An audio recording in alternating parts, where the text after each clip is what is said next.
আল্লাহ বলে, বান্দা কি মনে করছো আমি রহমান না? ঠিক আছে, তুমি কি এটা শোনো নাই আমি যে কাহার?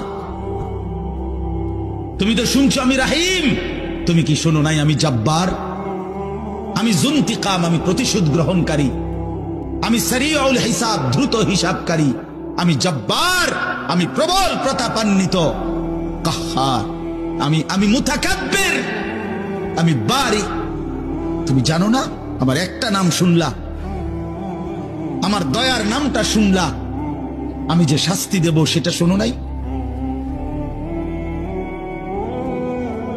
কি ভাইয়া, কোরআনুল কারীমের মধ্যে জান্নাতের বর্ণনা যেমন আছে, জাহান্নামের বর্ণনা নাই? কথা বলেন না কেন? তো সেগুলো কার জন্য? সেগুলো কার জন্য? মা সালাকাকুম ফি সাকার ক্বালু লাম নাকু মিনাল মুসাল্লিন। একবারে সোজা বাংলা দেখেন, জাহান্নামী জাহান্নামে চিৎকার করবে, জাহান্নামের ফেরেশতা ডাক দিয়ে বলবে, বেঈমান জাহান্নামে কেন আসলি? ক্বালু লাম নাকু মিনাল মুসাল্লিন। নাফরমান বলবে, বন্ধু ফেরেশতা ভাই, আমি দুনিয়াতে নামাজি ছিলাম না। কি ছিলাম না?